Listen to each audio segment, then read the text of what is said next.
अबू दाऊद की हदीस शरीफ है कि हज़रत अनस रदी अल्लाह ताला से रिवायत है कि रसूल करीम सल्लल्लाहु ताला अलैहि वसल्लम फरमाते हैं, जो शख्स बावजू होकर अपने किसी मुसलमान भाई बीमार आदमी को देखने जाए तो जहन्नम से उसको 60 बरस की राह दूर कर दिया जाता है, यानी 60 साल दूर जहन्नम से दूर रखा जाएगा उसको।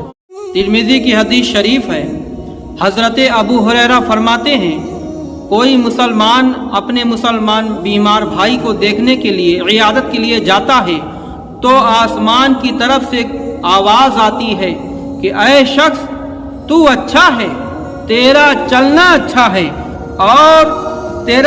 अच्छा है और जन्नत की एक मंजिल को तूने ठिकाना बनाया है। सुबहान अल्लाह। मेरे आका सल्लल्लाहु ताला अलैहि वसल्लम इरशाद फरमाते हैं कि 5 चीजें जो एक दिन में करेगा अल्लाह ताला उसको जन्नतियों में लिख देगा। नंबर 1, मरीज की इयादत करे। नंबर 2, जनाजा में हाजिर हो। नंबर 3, रोजा रखे। नंबर 4, जुमा को जाए।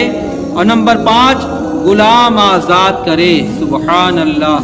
अबू दाऊद की हदीस पाक है, मौला अली शेर खुदा रदी अल्लाह ताला रिवायत करते हैं कि रसूल करीम सल्लल्लाहु ताला अलैहि वसल्लम ने फरमाया, जो अपने मुसलमान भाई को देखने, बीमार को देखने जाए, सुबह को जाए तो शाम तक 70,000 फरिश्ते उसके लिए दुआए मग़फ़िरत मांगते रहते हैं, दुआए इस्तग़फ़ार पढ़ते हैं कि मौला ये देखने आया है, इसको बख्श दे। अगर कोई शाम को जाए तो सुबह तक 70,000 फरिश्ते उस मरीज को देखने आने वाले के लिए इस्तग़फ़ार करते हैं। सुबहान अल्लाह।